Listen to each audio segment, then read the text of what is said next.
इसने लगातार 48 घंटे ऑपरेशन टिकल में काम किया था। जैसे ही वह रात की फ्लाइट में बैठा, आंख लगते ही एक एयर होस्टेस की तेज आवाज उसके कानों में गूंज उठी। सर, ये फ्लाइट ओवरबुक हो चुकी है, कृपया तुरंत विमान से उतर जाइए। मैंने झुंझलाकर आंखें खोली, सामने देखा कि पूरा क्रू एक महिला यात्री की खूब खातिरदारी कर रहा था। मैंने कहा, उसे चढ़ने दिया जा रहा है, लेकिन मैं जो पहले से सीट पर बैठा हूं, मुझे उतारा जा रहा है। एयर होस्टेस ने मेरा कॉलर पकड़ लिया। उसने मुझे झटके से खड़ा किया और तिरस्कार से बोला, वो देश के सबसे अमीर आदमी की इकलौती बेटी, उसे तुरंत शेंगचेन पहुंचना है ताकि वो घोस्ट डॉक्टर को बुला सके। एक जान बचाने वाली सर्जरी करनी है। फिर उसने मेरी ओर घूरते हुए कहा, और तुम पे कैसा गरीब आदमी जो पूरा टिकट तक नहीं खरीद सकता। लो, 200 रुपए काफी होंगे तुम्हारे लिए। ये कहकर उसने नोट मेरे चेहरे पर फेंक दिया। अगले ही पल उसने मुझे और मेरा सामान दोनों को विमान से बाहर निकलवा दी। मैंने देखा वो वापस उसी महिला के पास गया और मुस्कुराने लगा। मेरे होंठों पर खंबी हंसी आ। उसे लगा मैं कोई गरीब आदमी हूं जो टिकट नहीं खरीद सकता, लेकिन उसे क्या पता था कि मैं वही डॉक्टर हूं जिसे बुलाने के लिए शेन परिवार पिछले 1 साल से हाथ जोड़कर विनती कर रहा था। आज बड़ी मुश्किल से मैंने समय निकालकर शेंगचेंग आने का फैसला किया था और उन्होंने उसी गोस्ट डॉक्टर को विमान से उतार दिया। ठीक है, अब मैं ये सर्जरी नहीं करूंगा। शेंग परिवार का मरीज चाहे इंतजार करते करते मर जाए। 10 साल से दुनिया भर में सर्जरी करते हुए ये पहली बार था कि मुझे मेरे ही मरीज ने फ्लाइट से उतरवा दिया था। ये वाकई हास्यास्पद था। मैं टिकट काउंटर पर पहुंचा। क्या मतलब है कि रिफंड नहीं? मैंने स्टाफ बोला, सर रिफंड नहीं हो सकता। मैंने गुस्से में कहा, आपकी एयरलाइन ने ओवर बुकिंग की। मैं सामान्य तरीके से बोर्ड हुआ था, फिर मुझे जबरदस्ती उतार दिया गया। अब आप कह रहे हैं कि पैसे भी वापस नहीं मिलेंगे? कर्मचारी ने ठंडे स्वर में जवाब दिया, आप खुद विमान में चढ़े थे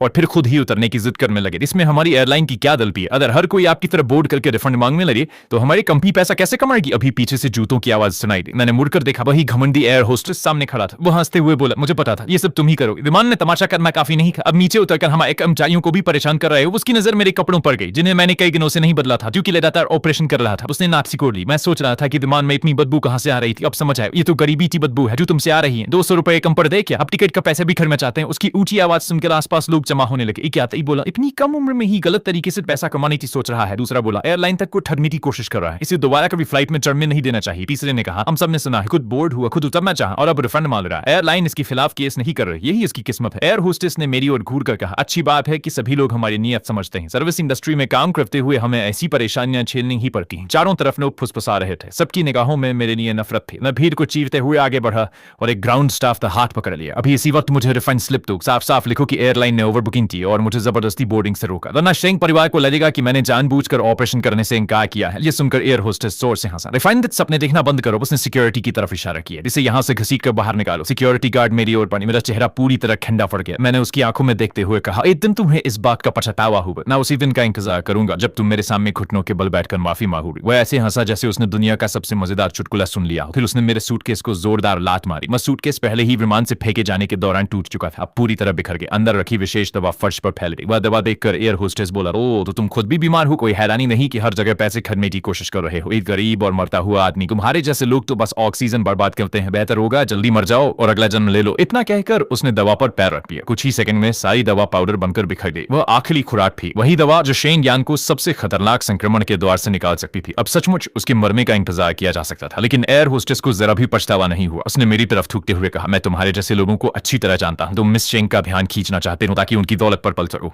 है ना? कभी आएंगे ना, खुद को देखा, कूड़े से ज्यादा कुछ नहीं हो। इसके बाद लंबे चौड़े सिक्योरिटी गार्डों ने मुझे कचरे की तरह बाहर फेंक दिया। मेरा सामान भी मेरे ऊपर आ गया। दफा हो जाओ, हमारे एयरपोर्ट की हवा तक डमनी बद कर। मैं हंसा और पुलिस को फोन लगाने के लिए मोबाइल निकाला, लेकिन तभी फोन न रहता, वाइब्रेट करने लगा। कॉल उठाते ही शेंग परिवार की बटलर की गुस्से भरी आवाज सुनाई दी, तुम कहा हो? एयरलाइन ने बताया कि तुमने फ्लाइट में हंगामा किया और खुद उतरना चाहा। तुम्हें इस सर्जरी के लिए बुलाने हेतु शेंग परिवार में तुम्हारे अस्पताल में 1 अरब का निवेश किया है और फिर भी तुम समस्याएं खड़ी कर रहे हो। तुम खुद को समझते क्या हो? अगर मिस शेंग की हालत इतनी गंभीर न होती और सिर्फ तुम ही उन्हें बचा सकते तो हम तुम्हें कभी नहीं बुलाते। ज्यादा घमंड मत करो। अगर आज रात ऑपरेशन थिएटर में तुम दिखाई नहीं दिए तो जिंदगी भर डॉक्टर के रूप में काम करने का सपना भूल जाओ। और याद रखना, अगर मिस शेंग को कुछ हुआ तो तुम भी उनके साथ मरने के लिए तैयार रहना। इतना कहकर उसने फोन काट दिया। मैंने गहरी सांस ली और वापस कॉल किया। बटलर ने तुरंत फोन उठाया। अगर बेकार बातें करने का समय है तो शेंग पहुंचने का रास्ता ढूंढो। मैंने खंबे स्वर में कहा, मैं नहीं आया। कारण जानना है तो मिस शेंग वाली फ्लाइट के क्रू से पूछो। एक हाथ से मैंने बिखरा हुआ सामान उठाया, दूसरे हाथ से मोबाइल बैंकिंग खोली और शेंग परिवार द्वारा भेजी गई 50 लाख की एडवांस फीस वापस कर दी। 50 लाख वह मेरी इज्जत नहीं खरीद सकते थे। ऐसे लौटाने के बाद मैंने बटलर को बोलने का मौका भी नहीं दिया। फोन काटा और उसका नंबर ब्लॉक कर दिया। फर्श पर बिखी हुई दवा को देखते हुए मैं खंबे स्वर में हंसा। मैं शेन जान की जान नहीं बचाऊंगा। फिर मैं टैक्सी पकड़कर सीधे अस्पताल पहुंच गया। लेकिन जैसे ही मैंने ऑफिस का दरवाजा खोला, एक ऐश ट्रे मेरे कान के पास से उड़ता हुआ निकला। फुजियुलन डायरेक्टर कर्जा, तुम्हारी हिम्मत कैसे हुई मिस शेन को परेशान करने की? उनकी सुरक्षा के लिए क्रू के पास तुम्हें फ्लाइट से उतारने के अलावा कोई विकल्प नहीं था, लेकिन तुमने उल्टा उन्हीं पर दोष मर दिया। शेन परिवार की हैसियत क्या है और तुम्हारी क्या? तुमने उनका निमंत्रण ठुकरा दिया। अब डॉक्टर की नौकरी करने का सपना भूल जाओ।